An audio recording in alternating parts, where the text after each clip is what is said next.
What's up, FOA Squad? I'm Anthony, and welcome to our channel, Life with Anthony. I hope everyone is doing well out there. Happy Sunday to you guys. All right, guys, I decided that I was going to do a Q&A here at the campground, just to do one at a different setting. But I'm going to take a little short drive, which I'm going to take you guys along with me on that drive, because I think you're going to be kind of like, oh my goodness, once you see the path of the drive. And I'm gonna go to a different part of the campground and do this Q&A. So let's take a short drive.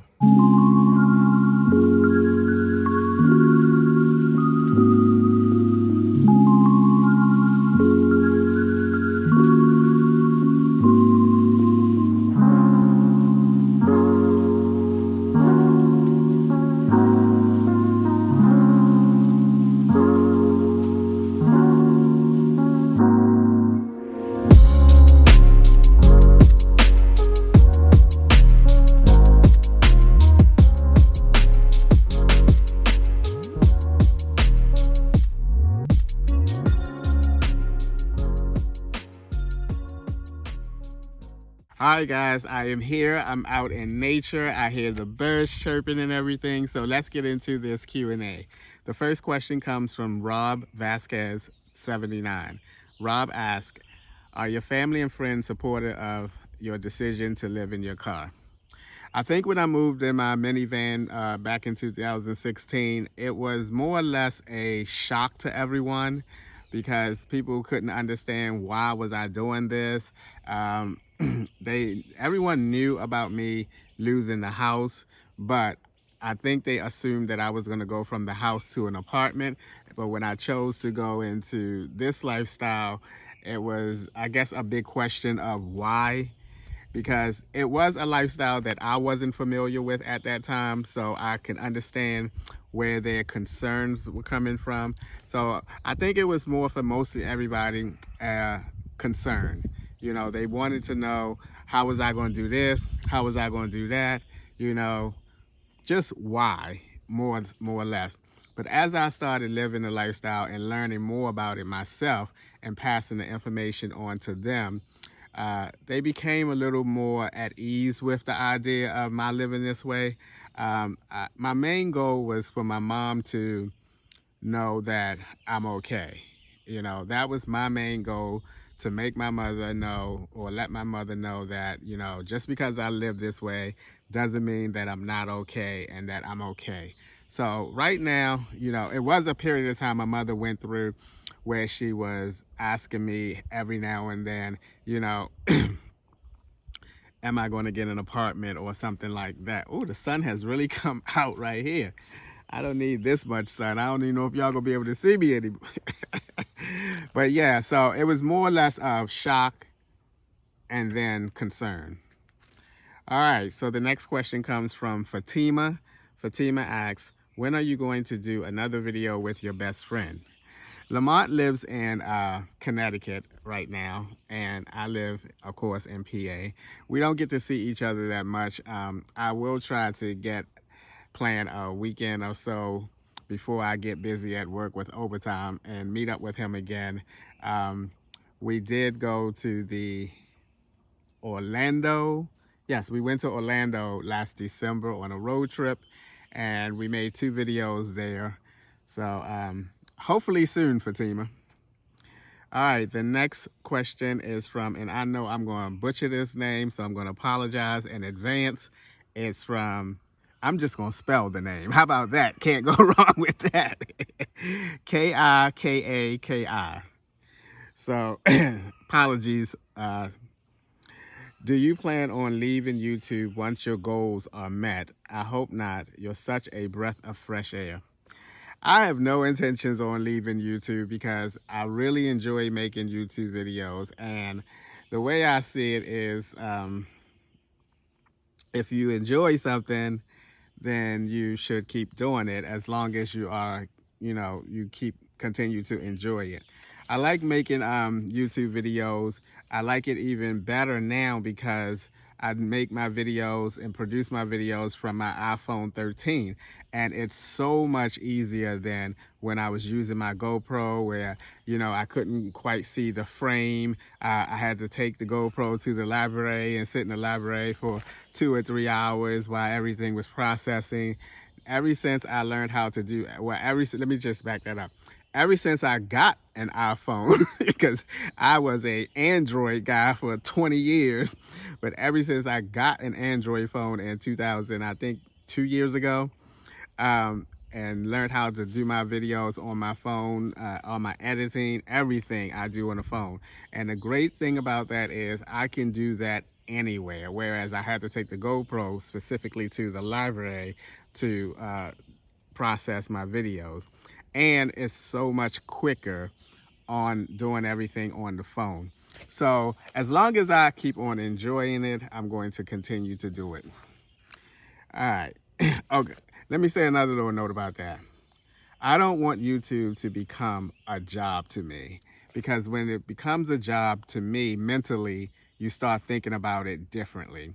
You may even lose some of that excitement of making content and sharing things.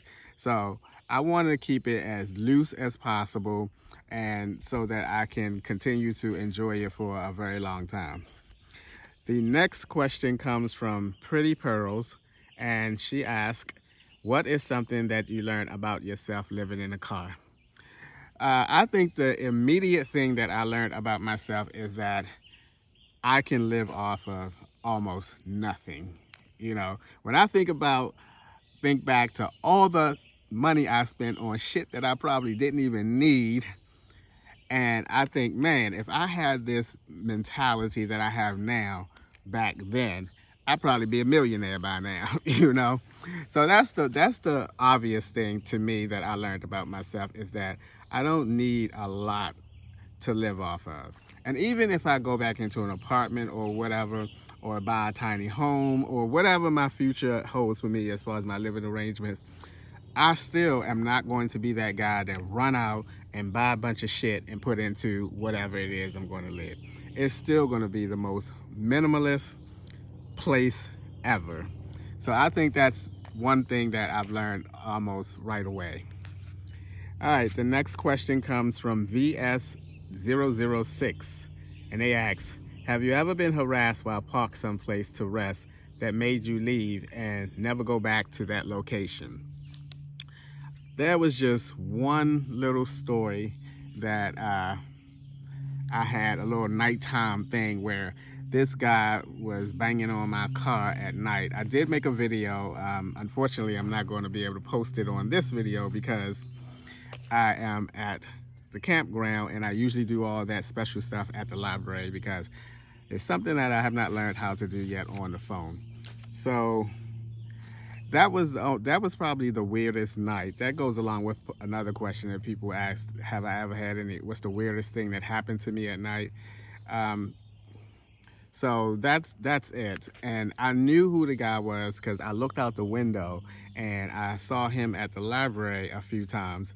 And maybe he, throughout time, noticed that I lived in my car, and maybe he was going to try to break in my car or something. I don't know what the case was, but when I looked out the window, I kind of made a little ruckus in the car, and the person ran away. But I looked out the window and I was able to see who it was, and I immediately thought, oh my God, that's that guy that hangs out at the library. So that was it. Other than that, you know, in the years that I've been doing it, nothing. And I hope to keep it that way. All right, the next question is from Tina, and Tina asks, which 3 countries that you would like to visit? I only have 2, Tina, and I mentioned this on the channel several times, and that is Australia. I would love one day to be able to go to Melbourne, Australia, where they hold the Australian Open tennis match. I'm a huge fan of tennis, and I hope one day that I make it there to be able to watch the first Grand Slam of the year, which is the Australian Open. The second one is Tokyo, Japan. I don't want to say an obsession, but I have a great interest in the Asian culture. I watch a lot of Asian movies on Netflix. I want to go there because I love food, and I so badly want to experience all the different street foods that Tokyo, Japan have that I see on the YouTube channel. Every time I watch one of those, I'm like, oh man, that would be so cool to go there and just go from stand to stand and test out different foods that I never ever tried before. So yes, Tokyo, Japan has always been someplace that I wanted to go. Alrighty. The next question is from Top Notch Pick, and that they ask, what is your channel going to transfer into? Are you, once you reach your goals and or move back into an apartment, are you going to morph into another genre or drop us like a sack of potatoes? When I read that part, I had to laugh. No, it's a funny thing though, because I've been in my car, then back into an apartment, then in my car and back into an apartment. And every time I've gone back into an apartment, I lose a lot of the community, because I guess their main interest was me living in the car. And when I was left out of the car, they would like stop watching me. So I don't know.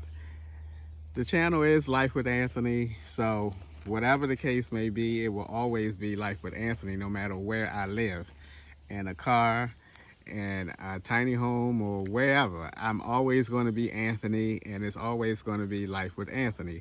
And Life with Anthony to me means wherever I am and whatever I'm doing and living. So, but I understand, you know, people like the whole living in a car thing, and they like to, you know, that lifestyle. They like to see people live that lifestyle. So I understand if, you know, if that type of change happened, a lot of people start watching. All right, so the next question comes from Green Eyes, and they ask, can I do more cooking videos? I tell you, Green Eyes and everyone else, I have done more cooking videos than I have ever done when I was in the minivan. I did a lot of outdoor cooking at the park and ride out the back of my hatch, because my minivan, I put a outdoor back kitchen in the back of the minivan. It was so cool. And I usually did that at the park and ride. But I'm getting more and more into the cooking. It's just the time of day that I have to cook, because I have to go to work at 3:30 in the afternoon. So if I cook something, it has to be like late morning, early afternoon. And I'm not always motivated to get up and do that kind of cooking at that time of the day. So, but I think I have done my fair share of cooking, and I'm keeping up with the cooking videos. I realize that a great deal of you out there enjoy the cooking videos and everything, but it's just managing it in that time frame that I have before I have to go to work. All right, Cheyenne Parker asks, you should put your Cash App tag on your bio so people can send you tips. Now, I feel some kind of way about this, because I've always been the type of person that work hard, take care of myself. I don't like handouts. I don't want handouts. I don't come on here asking for handouts.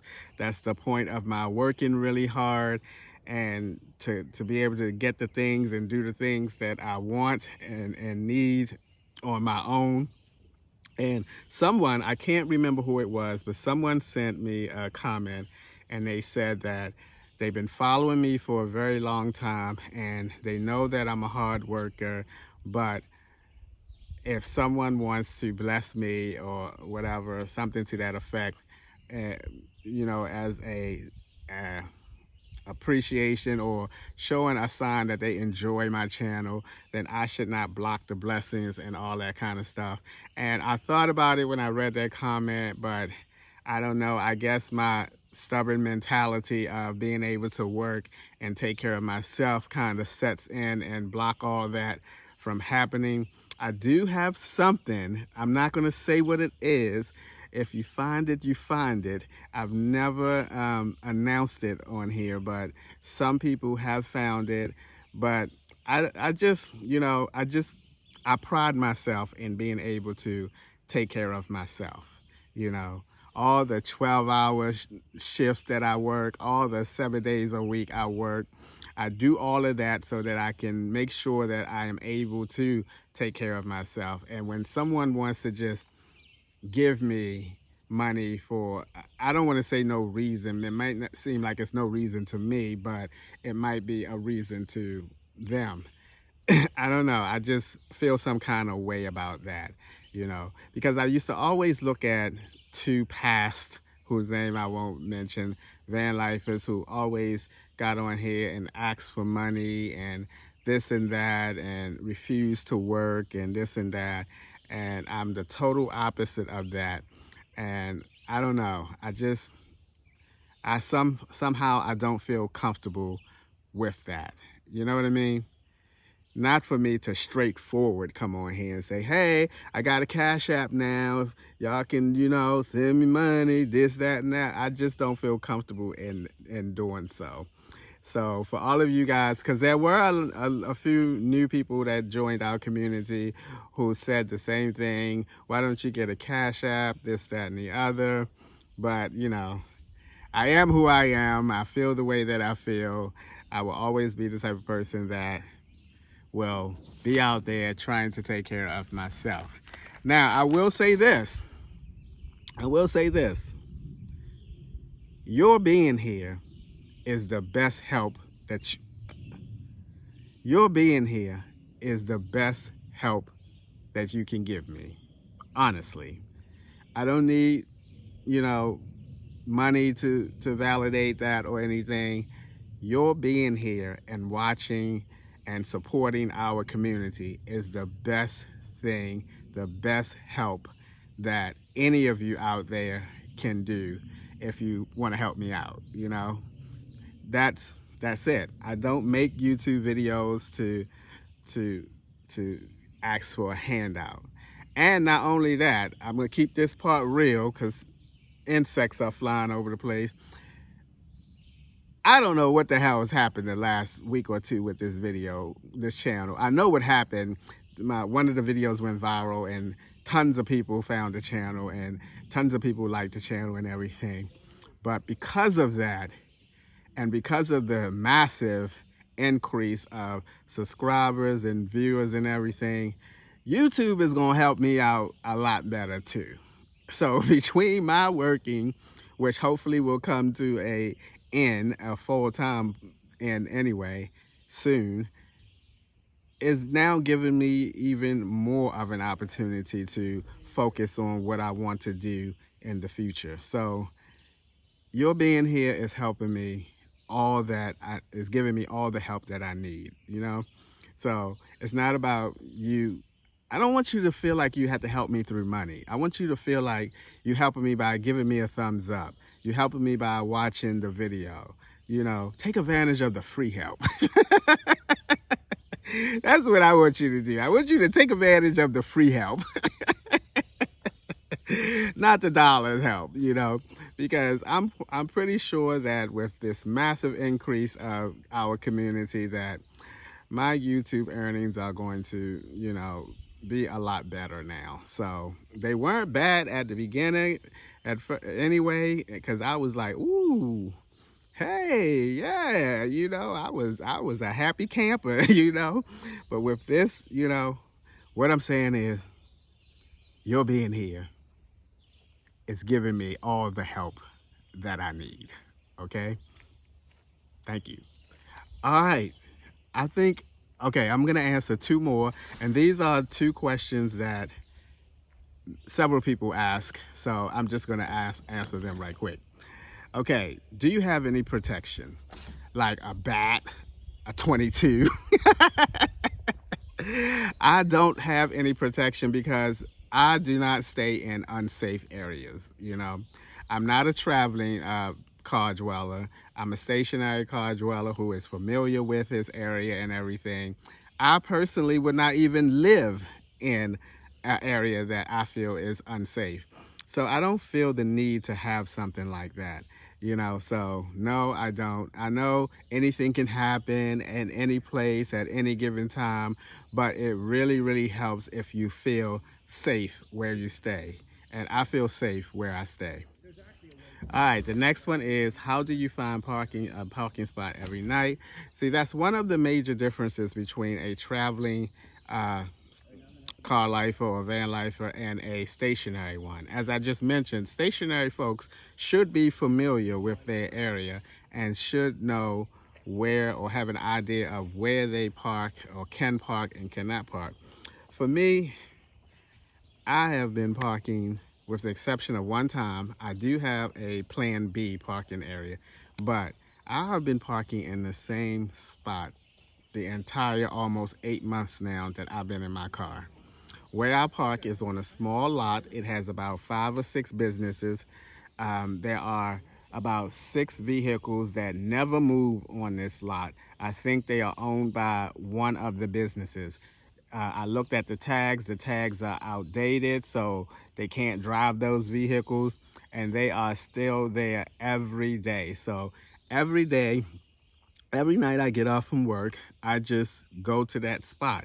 And what I want you guys to remember is that I work second shift. I get off from work at 11:30 at night. I'm at the parking spot at midnight almost. There is nobody out at all. At all. Even if I wanted to park on a street, I would still be able to do that so easily. But I go to this parking spot, I go to this lot, I nestle in right beside, it's like a minivan or something, and I'm there. On the weekend, when most of those businesses are closed, I can stay there easily all day, Saturday and Sunday. I personally have not had a problem with parking. Even in Baltimore, I stayed at the Park and Ride. It was very easy. I figured out the bus schedule that drops people there, you know. And then when I spent that year in Lancaster, I found a nice tree-lined street that was adjacent to some apartments. It was great there. I had all the shade in the world. I seem to have a knack for finding the best parking spots, you know. So I have never once had any problems with parking. And one more question that came to mind is, have I ever gotten a knock from the police? Not once. Not once. Because I don't do Walmart parking lots, Home Depot parking lots, any of those things. When I traveled that little few months after I quit my job, I mainly looked for 24-hour Planet Fitnesses, and I stayed there. But other than that, I just, you know, I have a knack to find the right parking spot, and it's been good so far. All right, guys, that's going to do it for today's video. As always, thanks for taking a few minutes out of your day to watch my videos. I appreciate you guys. You know that, and I'll see you guys the next time.